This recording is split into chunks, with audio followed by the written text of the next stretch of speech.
అందరికీ నమస్కారం. యథార్థవాది టీవీ ఛానల్కి స్వాగతం. ఈరోజు ఆదిలాబాద్ జిల్లాలో ఉన్నటువంటి నియోజకవర్గాల పాస్టర్స్ ఫెలోషిప్ ప్రెసిడెంట్స్, పాస్టర్స్ అందరూ కలిసి రాబోయేటువంటి ఎలక్షన్స్లో ఎస్సీ ఎస్టీ బీసీ మైనారిటీల పక్షంగా మన ఓట్లు మనం వేసుకొని మన స్వరాన్ని పార్లమెంట్లో వినిపించాలనేటువంటి ఒక ఉద్దేశంతో ఎంపీ అభ్యర్థిని ప్రకటించడం జరిగింది. అందరూ కలిసి దాదాపు ఒక 400 మంది పాస్టర్స్ 4 నియోజకవర్గాల నుంచి వచ్చినటువంటి రిప్రజెంటేటివ్స్ అందరూ కలిసి మరి బ్రదర్ సాగర్ గారిని వారు ఎంపీ అభ్యర్థిగా ప్రకటించడం జరిగింది. ముందుగా మీకు కంగ్రాచులేషన్ సాగర్ గారు. Thank you sir, thank you. మరి ఇంతమంది పాస్టర్స్ అందరూ కూడా ఎస్సీ ఎస్టీ బీసీ మైనారిటీలు కూడా ఉన్నారు అందులో. మన వచ్చినటువంటి ఫెలోషిప్లో ఎస్టీలు ఉన్నారు, ఎస్సీలు ఉన్నారు, బీసీలు ఉన్నారు. అందరూ కూడా మరి మిమ్మల్ని ఇప్పుడు ఎంపీ అభ్యర్థిగా ప్రకటించిన విషయాన్ని మీరు ఎలా చూస్తున్నారు? భవిష్యత్తులో మీరు ఎలాంటి ఆలోచన కలిగి ఉన్నారు? వారు దాదాపుగా ఎస్సీ ఎస్టీ బీసీ మైనారిటీ వర్గము అందరూ కలిసి దాదాపుగా సేవకులు, పాస్టర్స్, సంఘ పెద్దలు, సంఘ నాయకులు అందరూ కలిసి ఈ దినమున బజరంగ్ ఫంక్షన్ హాల్లో చేసినటువంటి సమావేశంలో ఐక్య సేవకుల సదస్సు, ఐక్య క్రైస్తవ సదస్సులో చేసినటువంటి ఈ యొక్క నిర్ణయాన్ని నేను స్వాగతిస్తున్నాను. నేను తప్పనిసరిగా ఎంపీ అభ్యర్థిగా పోటీ చేస్తాను. నేను ఎంపీ అభ్యర్థిగా నిలబడతాను. వారి సహకారంతో వారందరూ నాకు సపోర్ట్గా ఉన్నారు. 4-5 నియోజకవర్గాల నుంచి ఈ దినాన్న రావడం జరిగింది. ఆదిలాబాద్ పార్లమెంట్లో ఉన్నటువంటి 7 నియోజకవర్గాలను నేను దర్శించి మైనారిటీ, ఎస్సీ ఎస్టీ బీసీ వర్గాన్ని అంతటికీ నేను సేవ చేయటానికి, అదేవిధంగా వాళ్ళ పక్షాన నిలబడటానికి సిద్ధంగా ఉన్నాను. అదేవిధంగా అణగారిన వర్గాలకు, మైనారిటీ సోదరులకు, దళిత సోదరులకు జరుగుతున్నటువంటి అన్యాయాన్ని ఇండియా స్థాయిలో, పార్లమెంట్ స్థాయిలో గలం విప్పడానికి సిద్ధంగా ఉన్నాను. కనుక అందరూ సహకరించాలని, అందరూ నాకు ఓటు వేయాలని నేను కోరుకుంటున్నాను. ఓకే, ఇప్పుడు ఇంతమంది కలిసి మిమ్మల్ని ఇట్లా ప్రపోజ్ చేయడాన్ని మీరు ఎలా చూస్తున్నారు? ఎట్లుంది? చాలా హ్యాపీగా ఉంది ప్రపోజ్ చేయడాన్ని. ఓకే, అందరూ వాళ్ళే నన్ను ఎన్నుకున్నారు కాబట్టి నేను తప్పనిసరిగా వాళ్ళ పక్షాన, అందరి పక్షాన సేవ చేయడానికి సిద్ధంగా ఉన్నాను. ఓకే, మరి ఇంకా 2 నెలల సమయం ఉంది. ఈ 2 నెలల సమయంలో ఏ విధంగా మీరు ప్రణాళిక చేసుకోబోతున్నారు? నేను నియోజకవర్గంలో, అదేవిధంగా మండల్ లెవెల్లో, గ్రామ పంచాయతీ లెవెల్లో నేను దర్శించి తిరిగి కమిటీలు ఏర్పరిచి మైనారిటీ వర్గాలు, దళిత వర్గాలు, బీసీ వర్గాలందరికీ నాయకులకు, అందరి కుల నాయకులకు అందరికీ కలిసి నేను సంఘాలుగా ఫామ్ చేసి ఇండియా ప్రజాబంధు పార్టీ యొక్క ఉద్దేశము ఏ విధంగా ముందుకు వెళ్తుంది, అంబేద్కర్ ఆలోచన విధానం, అంబేద్కర్ భావజాలము ఉన్నటువంటి వారు చట్టసభల్లో ఉండాలి అని ముందుకు వెళుతున్నటువంటి ఇండియా జాతీయ పార్టీ కాబట్టి ఆ విధంగా ఆ యొక్క పార్టీ ఉద్దేశము నేను ప్రతి ఒక్క నియోజకవర్గానికి తీసుకొని వెళ్తాను.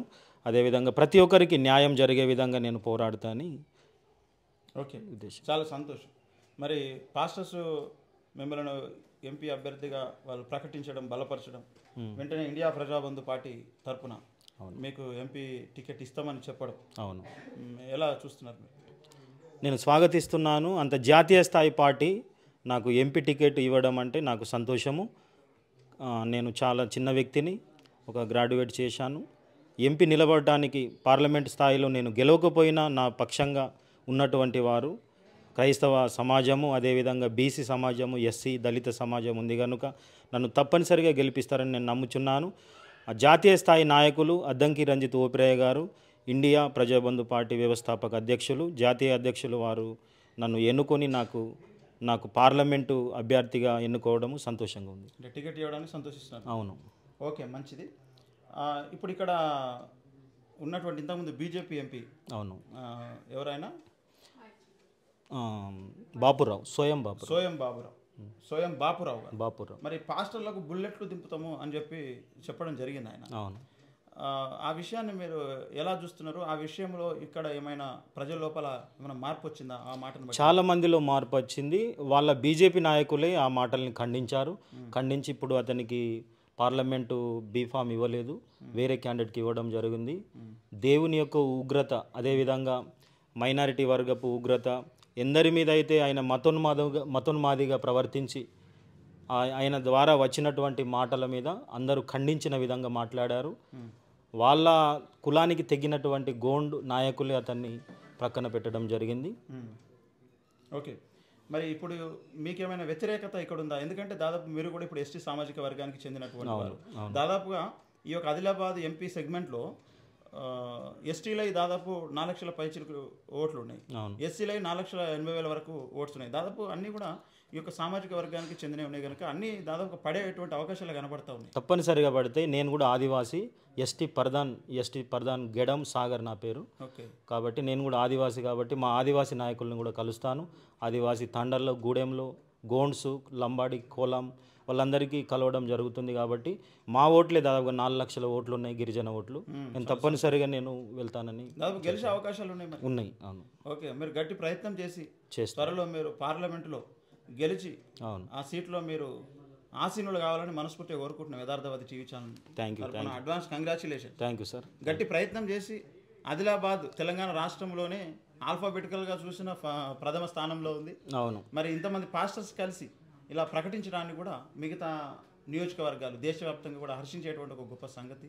అవును. అసలు క్రైస్తవులకు రాజకీయాలే వద్దు, అవి అపవిత్రమైన చెప్పినటువంటి ఒక సందర్భంలో ఈనాడు పరిమాణాలను బట్టి, పరిస్థితులను బట్టి మరి ఈ విధంగా పాస్టర్లే ముందుకు రావడం అనేది చాలా సంతోషించదగినటువంటి విషయం. మరొక గొప్ప మార్పు భవిష్యత్తులో వస్తుందని కోరుకుందాం. మరి మీరు ఈ యొక్క ప్రయత్నంలో సక్సెస్ కావాలని మనస్ఫూర్తిగా కోరుకుంటున్నాం. Congratulations. Thank you sir. Thank you.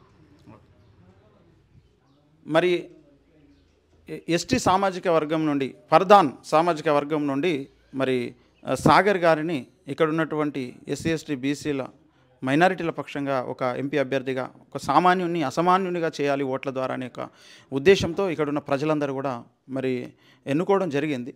మరి ఈ యొక్క ఎంపీ ఆదిలాబాద్ నియోజకవర్గంలో ఉన్నటువంటి ప్రజలందరూ కూడా తప్పకుండా మీ యొక్క అమూల్యమైనటువంటి ఓటుని సాగర్ గారికి వేసి గెలిపించుకొని ఇక్కడ ఉన్నటువంటి ప్రజల యొక్క సామాజిక స్థితిగతులలో మార్పుల కొరకు, అభివృద్ధి కొరకు పాటుపడాలని మనస్ఫూర్తిగా కోరుకుంటున్నాం. తప్పకుండా వారు పోటీ చేసిన తర్వాత వారు ఏ గుర్తు అయితే వస్తుందో, ఏ విధంగా వారు మరి ముందుకు వెళ్తారో ప్రజలందరి దగ్గరికి, ఆ విషయాలను ఎప్పటికప్పుడు మీరు వారికి సహకరిస్తూ సపోర్ట్ చేస్తూ ఉండాలని యథార్థవాది టీవీ ఛానల్ తరఫున మనస్ఫూర్తిగా కోరుకుంటున్నాం. ఆఖరిగా మీరేం చెప్తారు మీ ఓటర్లకు?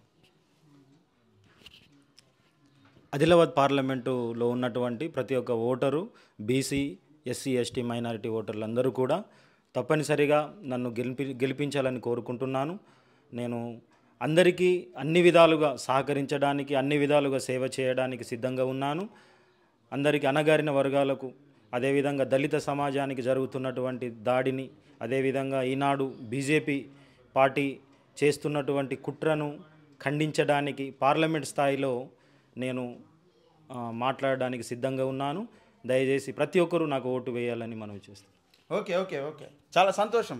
ఇదండి మరి ఈరోజు ఎంపీ అభ్యర్థినిగా నిలబెట్టుకున్నటువంటి ఇక్కడ ఉన్నటువంటి సామాజిక వర్గం. మిగతా నియోజకవర్గాల్లో కూడా ఇదే మూమెంట్ను ప్రతి ఒక్క మరి పాస్టర్స్ అసోసియేషన్స్ మరి తీసుకురావాల్సినటువంటి అవసరం ఉంది కనుక నెక్స్ట్ ఏ నియోజకవర్గం ముందుకు వస్తుందో మరి ఆలోచించాలి. అందరూ కూడా దీనికి సపోర్ట్ చేయండి. విశ్వాసులు, ఎస్సీ ఎస్టీ బీసీ మైనారిటీలు అందరూ కూడా ముందుకు వచ్చి మనము సామాన్యుడు రేపు పార్లమెంట్లో, అసెంబ్లీలో కూర్చోవాల్సిన అవసరం ఉంది. దీని కొరకు మన ఓటు సరిపోతుంది కనుక దీన్ని మనం ప్రమోట్ చేసుకుందాం. మనమందరం ఐక్యంగా ఉందాం, రాజ్యాంగాన్ని కాపాడుకుందాం, దేశాన్ని కాపాడుకుందాం.